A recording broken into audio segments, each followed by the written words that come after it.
L'autisme, semaine de sensibilisation à l'autisme, ça commence aujourd'hui parce qu'aujourd'hui c'est la journée mondiale de l'autisme. J'aimerais savoir, Aurore Kissler, quels sont les préjugés qu'on a face à cette maladie lorsqu'on ne la connaît pas, maladie, ce handicap, lorsqu'on ne la connaît pas? Mais finalement, en fait, nous, notre rôle, c'est de faire connaître. Parce que finalement, en fait, qu'est-ce qui fait peur? C'est en fait l'inconnu. Et on sait que les personnes autistes ont des spécificités, ont un fonctionnement différent, d'accord? Ils ont une organisation cérébrale différente que la nôtre. Et finalement, quand on s'en rend compte, c'est des personnes, en fait, auxquelles, en fait, ils peuvent aussi nous apprendre beaucoup de choses. Donc, en fait, c'est un respect de la différence, d'une certaine façon. C'est ça. Et c'est le but, en fait, de notre association qu'on a créée maintenant il y a 5 ans. C'est finalement de se dire comment notre société peut être beaucoup plus inclusive. On parle d'inclusion, etc. Mais finalement, si l'inconnu fait peur, on ne peut pas accueillir la différence. Donc, du coup, c'est à nous, on a choisi en fait, d'aller à la rencontre des personnes pour aller leur expliquer ce que c'est l'autisme. Est-ce qu'il y a différents types d'autisme? Parce que c'est vrai que l'autisme, dans la société en général, il y a certaines personnes qui vont dire « il est autiste, il est super intelligent, tous les génies étaient un peu autistes ». Et puis d'autres qui vont dire il est fou, il faut le mettre à part, voilà, une espèce de frayeur. Il y a différents autismes. Voilà. C'est aussi des préjugés auxquels on essaye de faire face. Donc l'autisme, on sait qu'il y a, on va dire, 3 grands critères. Il y a des troubles de la communication, d'accord. Il y a des troubles de la communication sociale, et on sait qu'il y a des intérêts spécifiques et restreints, stéréotypés. Dans tout ça, il y a aussi des particularités sensorielles que maintenant on prend en compte, qui sont aussi très importantes. Et parmi tous ces critères-là, chacun va en avoir un différent degré. Et c'est ce qui est en fait un peu plus difficile à comprendre, c'est qu'il y a autant de formes d'autisme que de personnes autistes. Donc vous parliez tout à l'heure en fait qu'il y avait des personnes qui ont des gros potentiels, donc c'est ceux souvent qu'on va un peu parler à la télé, etc. Mais il peut aussi y avoir des personnes qui ont un degré plus sévère et qui vont plus avoir de difficultés dans notre société. Comment on diagnostique et à quel âge on peut diagnostiquer les différents symptômes d'autisme? Je ne sais pas si on doit dire symptômes ou... Non, ouais. Moi, je préfère parler de personnes qui vivent avec un handicap, qui vivent avec l'autisme.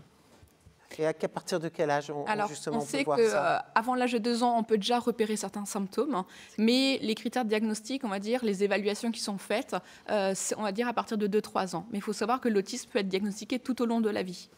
D'accord? Et ce n'est pas une maladie, c'est un handicap et ça dure toute la vie. Donc on peut découvrir sa différence, même passé 40 ans, en se disant tiens, en fait, je suis autiste et je ne le savais pas. C'est ça. Il y a toute une semaine de sensibilisation qui se développe en Alsace, notamment avec l'illumination en bleu du centre administratif de Strasbourg. Alors les fans du Racing, ne pensez pas que c'est pour le Racing, c'est pour l'autisme, c'est le petit ruban bleu.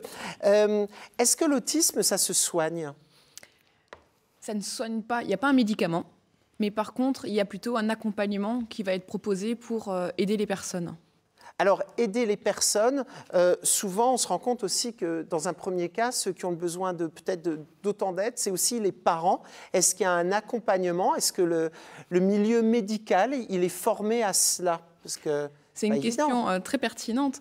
On sait qu'il y a une 4e stratégie, enfin un 4e plan sur l'autisme qui a été publié là en 2018, où du coup les parents vont maintenant être entendus. Depuis le début, on dit en fait si les parents vous disent qu'il y a quelque chose dans l'enfance qui ne va pas, il faut arrêter de dire il va parler un jour, etc. Non, il faut déjà prendre ces signes d'alerte au sérieux. Et c'est ce qui a aussi changé, c'est que finalement le parent connaît son enfant, donc c'est avec le parent en fait qu'il faut il faut connaître l'enfant de cette manière. Donc il y a des choses qui sont faites, on avance petit à petit. Il y a des réunions où les parents peuvent parler entre eux, mais aussi avec les fratries. Il y a aussi des thérapies, on va dire, avec les parents, du coup, pour aussi comprendre le fonctionnement de leur enfant, qui est aussi important. Puisque chaque autisme est différent. Et justement, par rapport à ces personnes différentes, ces personnes qui ont un handicap, il y a des parents qui vont vouloir absolument les scolariser dans un milieu normal ou les laisser dans un milieu normal le plus longtemps possible. On ne sait jamais si c'est parce qu'eux veulent oublier cette différence ou si c'est parce qu'ils pensent que ça fait du bien à l'enfant. Comment ça se passe? Comment on peut être conseillé? Comment les médecins peuvent conseiller? Est-ce qu'ils ont les outils pour ça? Je dirais que c'est selon chaque personne. Comme vous avez dit tout à l'heure, chaque personne autiste a une forme d'autisme différente. Et il faut savoir aussi quelles sont les compétences de l'enfant. Est-ce que du coup, l'enfant, par exemple, sait communiquer? Est-ce que du coup, c'est difficile pour lui d'être avec les autres? Donc il faut voir selon en fait les besoins de l'enfant. Mais après, on sait que tout petit, plus il y a un soin précoce qui est proposé, on va du coup les amener. Maintenant, il y a de plus en plus de nouvelles unités, par exemple les UMA, etc., des choses en maternelle, d'accompagner, mais aussi il faut les personnels formés pour les accompagner et comprendre, parce que du coup, mettre un enfant autiste à l'école sans du coup que l'enseignante comprend ce que c'est l'autisme, ça peut être difficile. Donc du coup, il y a des services qui existent, qui se développent petit à petit pour essayer du coup d'inclure au mieux les enfants. Alors justement, j'en profite qu'on a plusieurs personnes du monde médical autour de ce Stammtisch. Moi, j'aimerais savoir, il y a 2 médecins. Est-ce que lorsqu'on suit sa formation de médecin, est-ce qu'il y a des cours pour vous apprendre à annoncer des nouvelles, pour parler aux patients? Parce que parfois, les médecins sont un peu bruts de décoffrage. Alors oui, alors maintenant on a des cours pour annoncer les mauvaises nouvelles, pour annoncer vous avez un cancer. Moi j'annonce régulièrement à des gens qui ont une maladie d'Alzheimer. Après il y a un savoir-être qu'on va apprendre au fil, mais pour l'autisme c'est un petit peu différent parce que il y a beaucoup de médecins qui ne connaissent pas le décodage qu'il faut avoir. Parce que je suis maman d'un enfant autiste et nous avons fait vraiment le diagnostic au centre régional d'autisme qu'il y a 1 an et notre fils a 28 ans. Ah oui, donc ça met quand même ça met du temps. Ça veut dire aussi, cette semaine de sensibilisation, elle est utile auprès des parents qui auraient un doute, parce qu'on joue l'autruche, et ensuite il y a le système aussi qui est peut-être très long pour se mettre en place, parce que ce diagnostic à 28 ans, c'est quand même très tard. Oui, alors il y a plusieurs choses. C'est que quand ils sont petits, on vous dit c'est normal, tu stresses trop, tu vas voir, il va marcher plus vite, il va parler plus vite et tout ça.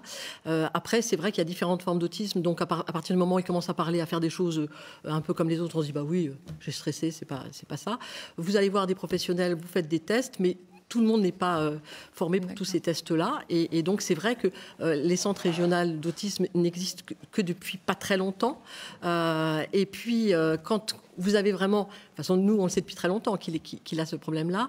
Mais quand vous avez le diagnostic après, il faut le digérer. Et on met quand même, je dirais, 7 ans. Entre 5 et 7 ans à digérer ce genre de choses. Et tu es médecin, c'est dire que c'est... Voilà, je suis médecin, mais moi je voudrais répondre pour tout à l'heure. Il est impératif, bien sûr, d'évaluer chaque fois les capacités de l'enfant, mais l'ouverture dans le monde ordinaire me paraît essentielle. Et moi, mon fils s'est allé à l'école avec le chaînon manquant, dont je m'étais occupée. Et je crois que c'est très important. Il sait lire, il sait écrire, il change les chaînes de télé, il choisit ses films, il fait du cheval et il fait du ski. Il a sa propre vie et je pense il y a une que certaine indépendance. D'avoir été stimulé. Voilà. C'est comme les adipocytes. En tous les cas, si vous voulez en savoir plus sur l'autisme, n'hésitez pas. Vous pouvez aller sur les sites internet et vous avez toute cette semaine et le reste du temps aussi, puisque les organismes sont là.